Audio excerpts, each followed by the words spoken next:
The most terrible poverty is loneliness and the feeling of being unloved. That is a quote by Mother Theresa.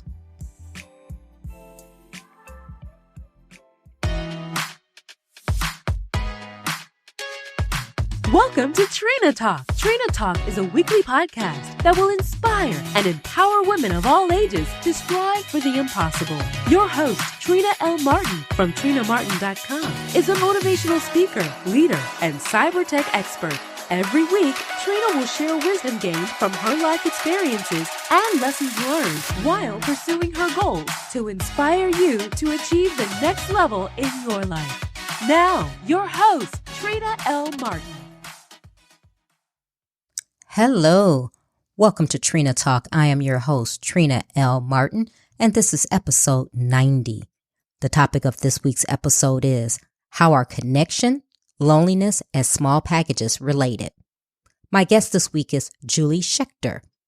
Julie is an award-winning entrepreneur, millennial loneliness expert, and Harvard grad who pivoted out of law and started a gifting company called Small Packages to combat the millennial loneliness epidemic. Since February, she has grown Small Packages revenue by 500% and continues to see incredible growth week over week. Hi, Julie. Welcome to Trina Talk. Hi, Trina. Thanks so much for having me. I'm so excited to talk to you. You are doing some amazing things. You are the owner and founder of Small Packages, and we're going to get into all of that, what it is here in the conversation. But before we begin, tell the listeners who you are and what brought you to this place in your journey where you are today. Absolutely. So I actually started out as an attorney. I went to Harvard Law School and practiced at a big corporate firm for several years before deciding that I kind of wanted to do something a little bit more creative. So I left law for entrepreneurship and started my first company. I've been a ballet dancer since I was a kid. So my first company was a ballet and CrossFit kind of a mashup. Mm-hmm. And I ran that for 3 years in New York City, and then decided I wanted to build something a little bit more scalable and something that could bring joy to people that were beyond those who kind of existed in the New York City and live fitness class market. So I closed down that first business and started Small Packages, which is what we'll, talk more about today. But we're a curated care package company. So we're working to end the loneliness and epidemic in the US by helping people connect to each other and making it much easier to maintain your friendships with these curated care packages that are, for all different events in life, the good ones and the bad.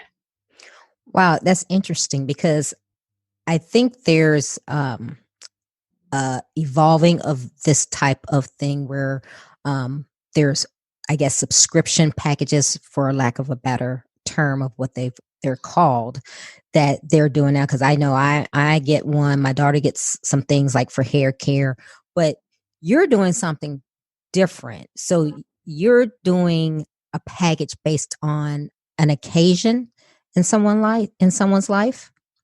Yeah, exactly. So often folks think that we're kind of in the subscription box space, but what we're really doing is we're kind of more of a gift company. So say somebody in your life is having a baby or they're going through a breakup and you'd like to put together a care package for them that's tailored to that event so they really feel seen and like you're connecting to them, but you don't have the time or the wherewithal to source all the things and schlep to the post office, especially right now, given what's going on in the world with COVID.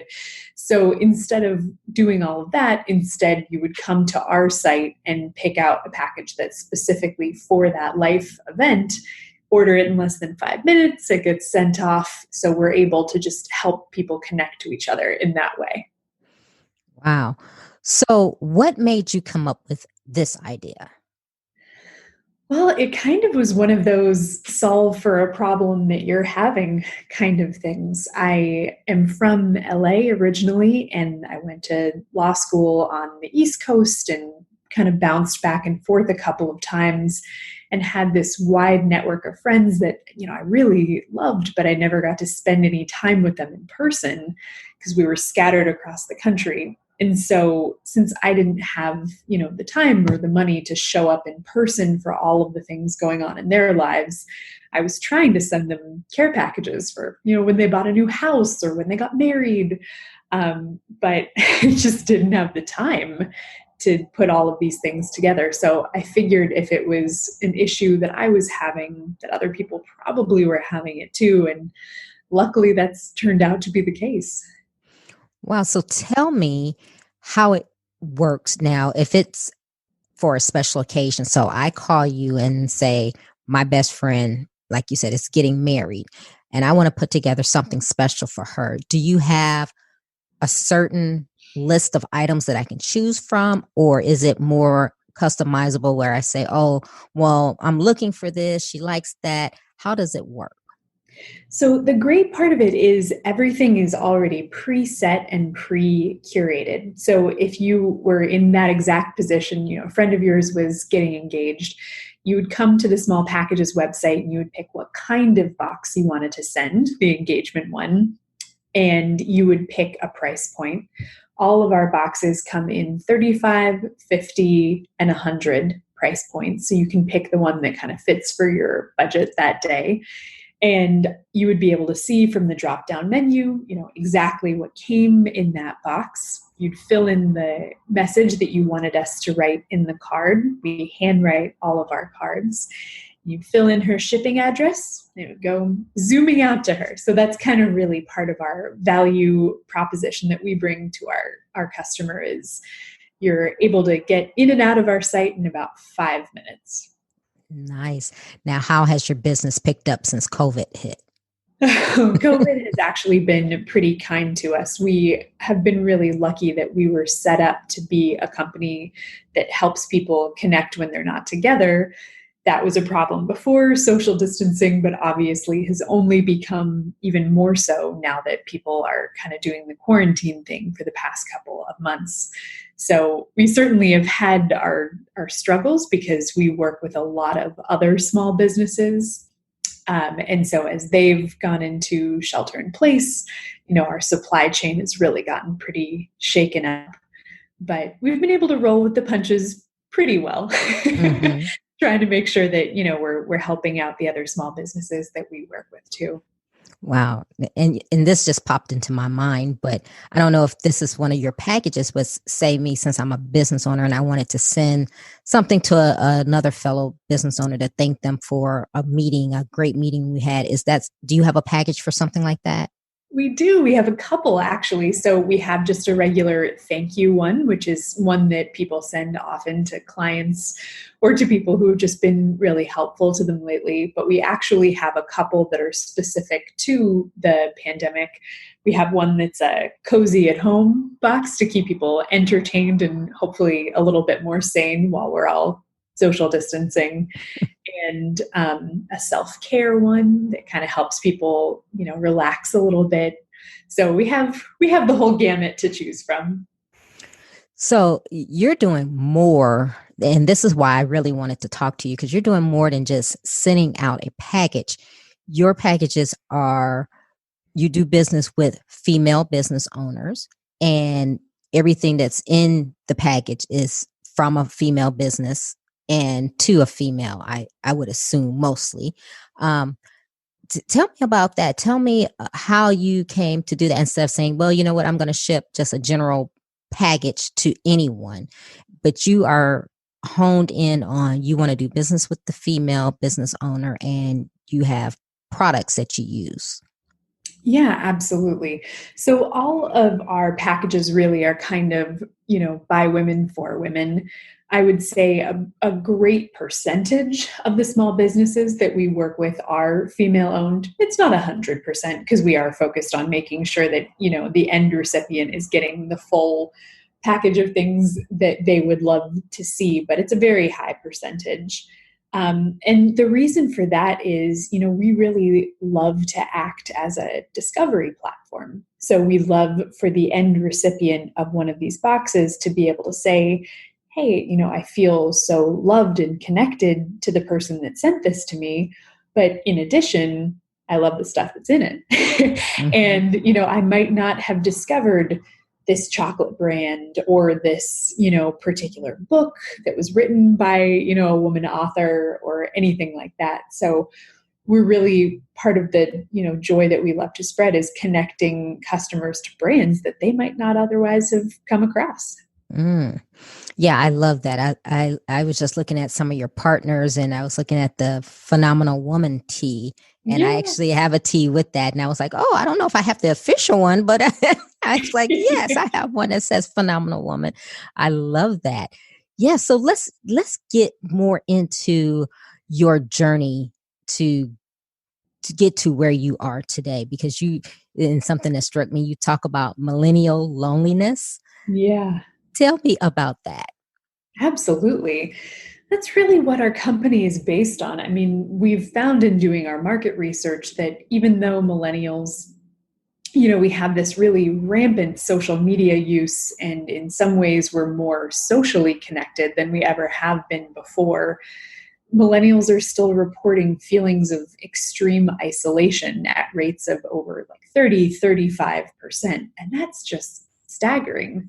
And when we looked at it, it really came down to the fact that, we're one of the first generations that kind of en masse uprooted ourselves from our communities of origin and went out into the world, to go to grad school or to move with a partner or to move for a job.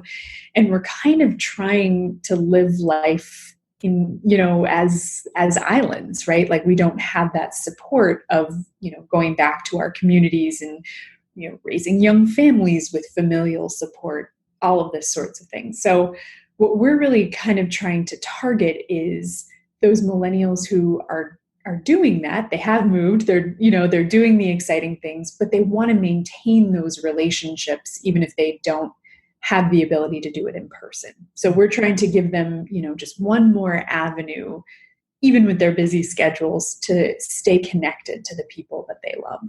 Hmm. And you were in law before doing this. Now, did you not like law, or it just wasn't fulfilling to you? What was it that you said, you know what, my passion is elsewhere? Yeah. I mean, I think law is a wonderful profession. I certainly, wouldn't caution anybody against going into it or anything like that. And I had a wonderful experience, at my particular law firm as well.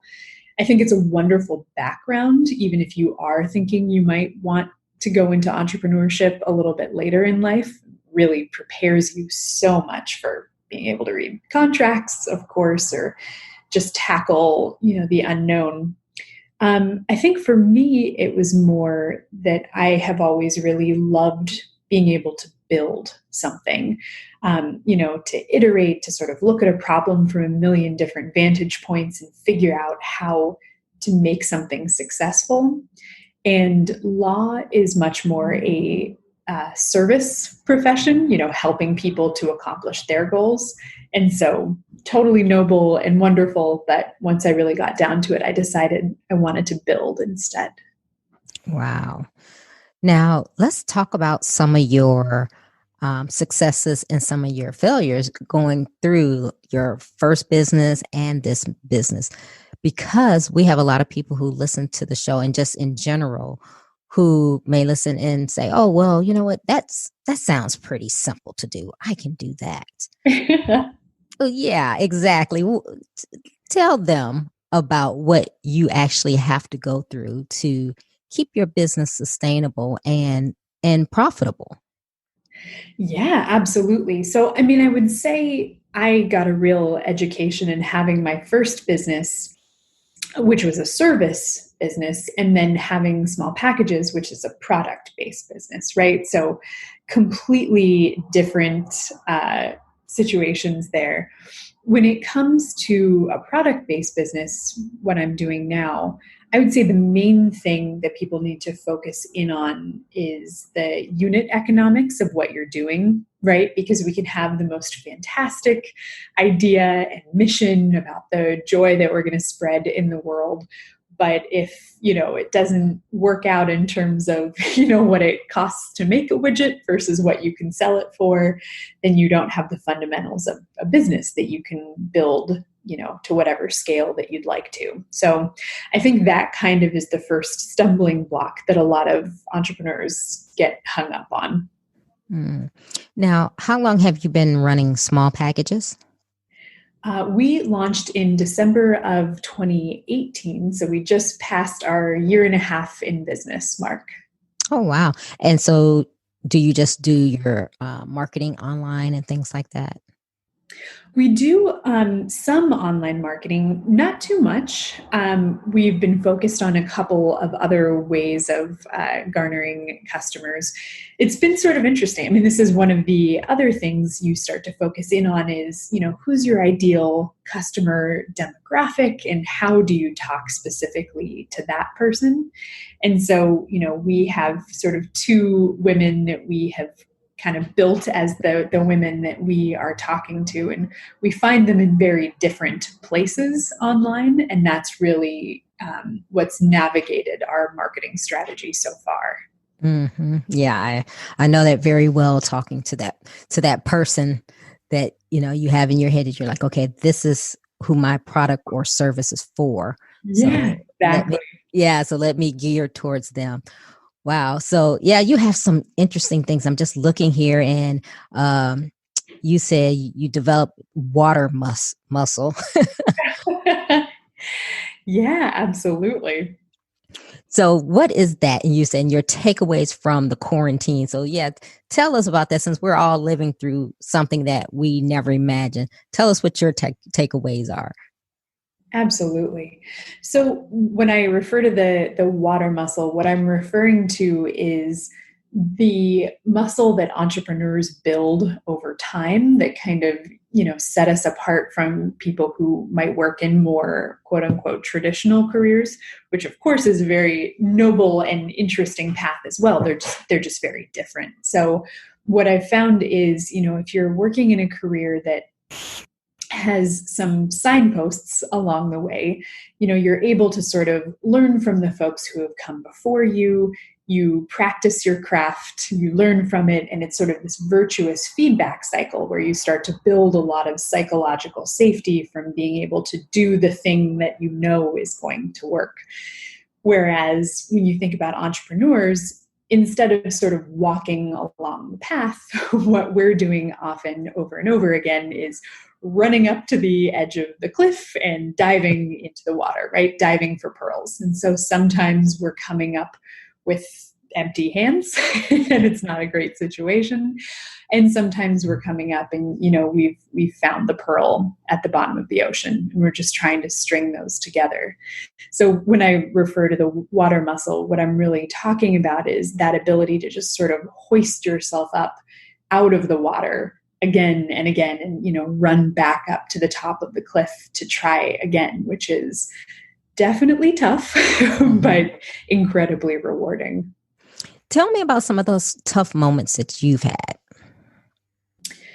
Well, I think, there are so many. I'm trying to think of the best example. I think a lot of them really have fallen into the bucket of you feel like you're failing, but really what's happening is you're crossing something off a list of things that aren't going to work, and therefore you're honing in on what your strategy is going to be. So trying to just sort of recast failure as a learning opportunity. So there were plenty of those experiences, even when I was starting small packages, just cold emailing brands that I admired, that I'd like to work with, explaining to them what the project was that we were building and asking if they would be interested in working with us. And I had never done anything like that before. And so I didn't know which metrics to emphasize or kind of how to sell the vision. And we got, a pretty decent number of rejections, but we were able to learn from pretty much each one of them, and therefore able to refine our pitch and, bring people on board that, I'm very, very proud to be in business with. So it kind of is one long string of try that, not that, okay, next thing, moving along. Exactly. And you just persevered and kept going. Yeah. And I'm just looking at your phenomenal woman, and I'm looking at your contributions here. Girls Who Code, the Maya Angelou Foundation, National Latina Institute for Reproductive Health. I mean, what is your passion? What are you passionate about? Whatever charity or philanthropy that you want to do, what is it that you're passionate about? Oh, I'm passionate about connection, which is why, this business exists and really is the backbone behind it. I mean, I think the scariest thing in the world is loneliness, right? The feeling that unfortunately so many people have of feeling like they're not a part of a community, or they've let things go for too long, since the last time they spoke to someone that they considered a friend. It's just such a terrible feeling, and it's just one that doesn't have to exist. So that really is what we're working towards, just helping people feel like it doesn't take that long to connect. It doesn't take that much effort. Like, look, we're here to sort of, help bridge that gap. That's really crucially important to me. And you're right. There is a lot of loneliness going on. And unfortunately, a lot of people don't know how to deal with that, the certain circumstance that they may be going through. But I do love the package, and I love the touch of, you said you write the handwritten note for each package. Yeah, that's been a really part of what we offer that folks really respond to. It's sort of funny, you don't realize until you get into the space or you receive one of these packages, you don't realize how much mail you don't get from other folks that aren't, bills and, things that you've ordered yourself, probably from Amazon. I mean, it really is only around the holidays for most people that they receive a tangible, real world representation that they can hold in their hands from another person that speaks to how much they're loved and how somebody else is thinking of them. It's such an unusual thing in this day and age, and that's why we found it to be just really powerful. Now, this may seem like an off question, and I just thought about this. Is your packaging unique or different? Because I love packaging, and my daughter, who's a teenager, she's an artist. So whenever I get something with cool packaging, she's like, "Oh, that's cool, a cool box. I want to take it." So she'll take it and she'll do something with it that I'm like, "Oh, that actually looks good," but it's actually a box. Do you actually have something like that where the box itself is like, ooh, when someone gets it, not only the things in it, but the box itself makes you feel good? That's a fantastic question, and you're giving me some ideas here that I may want to incorporate. Our branding actually is purposely really minimal. And the reason for that is, we wanted it to feel luxe and beautiful and, really luxurious, because of course it is a gift. So it does feel like that. But the purpose behind it being sort of minimal is we want to serve as the conduit from you to the person that you love. And so we kind of feel like, well, sure, we want you to know about small packages, but we also kind of want to retreat into the background a little bit so that we serve as that conduit. And instead of having a super branded experience, the recipient of your gift is really thinking, oh, Trina loves me, I'm so happy to get this connection to her. I understand that. Yeah, that makes sense. But yeah, just nice packaging is always good too. Yes. just the boxes. There's some packaging that I've gotten, and I forgot the brand, but it was just like I bought a tube of moisturizer, and when it came, it was in such a nice, colorful box. And I was like, wow, that's really nice packaging. But then I thought about it. I said, well, I spent like $80 on this cream. So yeah, I guess the box should be nice. Absolutely. And I was like, oh my goodness. But yeah, it's just sometimes, yeah, the box, I get kind of excited over boxes and things like that. But anyway. Totally. So you said that you use influencer marketing to grow. What is that? Yeah, so influencer marketing has been really helpful to us because we really want to tell, the story that you and I have been talking about so far today around how helpful it is to just be able to send something tangible to make a connection to another person, right? To help that person feel like you really aren't 3,000 miles away and instead you're showing up for these incredibly important life events. So, one thing that's been really helpful for us in sort of spreading that word is to work with influencers who are known for, cultivating friendship, helping people find that kind of connection. And we found that that's really kind of a watchword now. Like a lot of folks who have platforms are using them now less to talk about, buy these shoes, buy this dress, although that's still fun, of course, but more to talk about, how to build a life that, you're really proud of and how to stay connected to the people that you love, how to be more mindful. And so we've found a lot of value in working with those folks to kind of spread the word about what we're doing. Oh, absolutely. And that's my primary thing too, because as I said, I have two teenagers. So that's my whole reason for wanting entrepreneurship, to do it because of the freedom and the time that I get to spend with them. And just, Right. yeah, just to have your own schedule of things that you want to do and how you want to do them. Absolutely. Yes, great. So when you were in college, did your parents, friends, and family, did they send you packages? They did. So I went to UC Irvine, which was about an hour and a half away from where my family lived. So I did get to go home a decent amount. I wasn't across the country or anything, but yes, they still definitely sent me care packages around, finals. My family primarily expresses love through food. So there were lots of cookies and other things, but not just for me, and always enough for me to share, with my hallmates and people like that. And it just felt so great to be able to walk in and see something, with your name on it, love being sent to you from somewhere else, just one of your core needs being taken care of by somebody else that loves you. Could I have gone to the store and bought my own cookies? Like, yeah, of course, right? But it's less about, something that you actually physically need in that moment, and just so much more about, feeling that tie to somewhere and someone else. Yeah, isn't that great? I mean, like you said, yes, you could go and buy your own cookies, but the fact that someone thought enough and actually sent them to you, it's like, oh my God, this is great.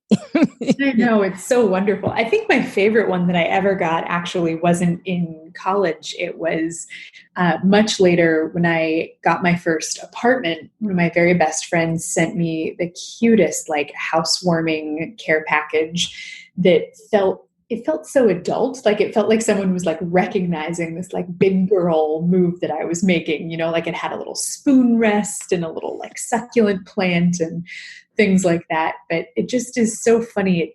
It's often not even about what's in the actual package. I mean, of course, ours are the ones that we've invested a lot of thought about what's in them. But just in terms of that connection, it's really just more someone saying like, I see you. I see the steps that you're taking. This is very impressive. I'm proud of you.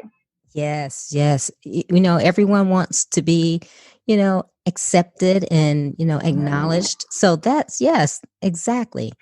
That's something that's just great. In 5 minutes on your site, you're like, hey, I just want this box, this price point I want to pay, and then you guys do the rest. So I think that is just a fabulous concept. Oh, thanks, Trina. I appreciate it. Now, this is odd too. See, I come up with these different things. So I know you have certain items that go into the certain boxes. Now, do you refresh them out like every year, or how do you do that just to keep from feeling like you're just sending the same thing over and over again? Yeah, that's a great question. So we do refresh the ones that people will want to send to the same person again, right? So we kind of are real specific about it. So say, the housewarming one, well, someone's not going to move every year, right? So if you send one to, your friend, you're probably good on that one. But our birthday one, we refresh every year. Folks have new babies fairly often. Sometimes we refresh that one every year. So that's one of the most exciting parts about it for me, because I love the curation element and getting to talk to new small businesses. So that's my plug here for anyone that has a maker business. If you create coloring books to chocolate to jewelry or anything like that, I'm always looking to chat with new folks in those spaces. Yeah, and that was going to lead me to my next question, because I was going to say, are you like Oprah when she does her favorite things? Are are there things that you have come across and you were like, "Oh, that's nice," that maybe you've gotten for yourself, or maybe you've just come across and you decided that you wanted that to be in your package? How do you decide on what items are going to be in your packages? Oh man. Like I said, it's my favorite part. And this would be such a good scam if it weren't a real business. Because in order to put together all the packages, of course, we have to get samples of all of the things to, test them ourselves so that they can be vetted. So it is a little bit dangerous around here sometimes, because we have chocolate coming in all the time and, all sorts of other wonderful things. So we have to be really careful not to, indulge too much in our own supplies. But really, it's a pretty complicated Tetris game when we're putting together a new box, because we want it to make sense at all of the different price points, and for it to feel like a customer is getting fantastic value for their money. So it really is a question of looking at all of the different brands that we have in our ever expanding spreadsheet and saying, okay, we'll put this with this. Oh, perfect. And then you kind of just feel it when it clicks, and it's a beautiful new thing that you can put together. So there's thought that goes behind it. You really have intention when you pair them up. So you're pairing them up to make sure there's kind of a cohesive, um, I guess, theme that you have for each box. Yeah, absolutely. I mean, there's so much thought that goes into them. I'm working now on our boxes for the holiday, and also for 2021 now. So we start working well in advance of when we roll them out to make sure that they're really fantastic value. Wow.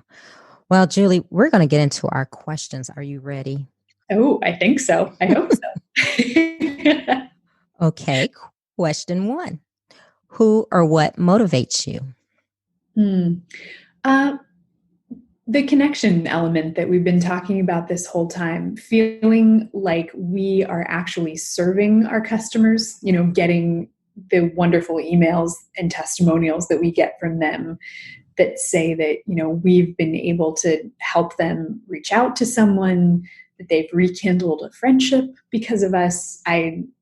They make me cry. They're the best part of my day. Oh, what demotivates you? Oh, taxes. I All know. of the administrative parts of running a business that aren't joy and connection, but have to be done anyway. When was a time that something was said or done to hurt you, but it worked for your good? Mm. So we have, kind of been starting out on the fundraising journey now that we've established product market fit, and we've been really successful. We're starting to look at outside investment in order to grow and scale our growth. And the first couple of times that I showed an investor our deck that was pretty rough, because of course it was yet another thing that I didn't know how to do yet and that I had to learn. But having no ego about things that I don't know how to do, and just committing myself to learning quickly, has always been helpful. I think I'll say that. What is your fear? My fear is, that we don't reach all of the folks that I would like to. I would love small packages to be a household name and to be a conduit for people to really feel that kind of connection and love that we all deserve. I want to reach them all. Is there a time when you wish you had done something that you didn't? I wish I would have left my corporate job sooner. I think I was, like most people, a little more hung up on the time and resources that I had invested in a certain career as opposed to what I knew to be true about what I wanted the rest of my life to look like. And I think I waited a little too long to make a jump that I knew I wanted to do. Is there a time that you wish you had not done something?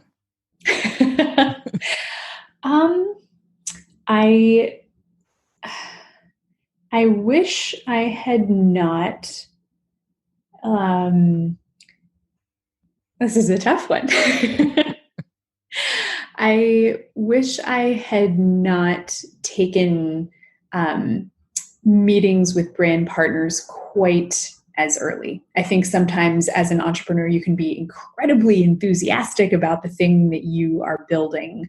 And sometimes you haven't quite worked out all the kinks or all the numbers. And I think it's always really, really helpful to have done every bit of research that you can do before exposing your idea to someone outside your organization. What is your definition of success? For me personally, it's independence.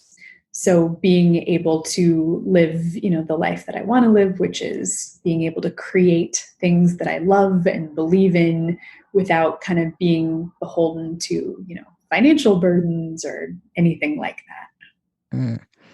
How do you recharge? Time with other people, which means this pandemic has been rough for me. Everyone else. I know I'm not alone in that, but it's hard for us extroverts.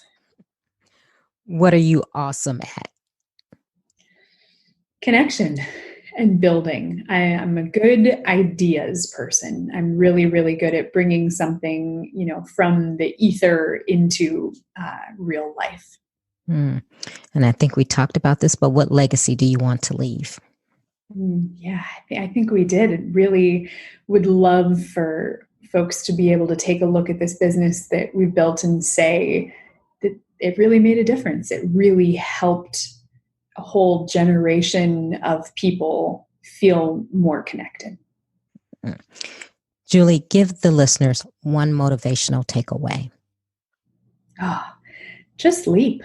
Just, call the person that you have been putting off calling for so long. I think there's something about the judgment we think we're going to feel, with that email that's been sitting in our inbox or that text that's been sitting on our phone that we haven't answered.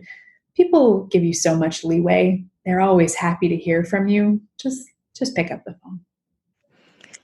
Tell the listeners how they can connect with you and where they can go to get a small package that they want to send to someone else. Absolutely.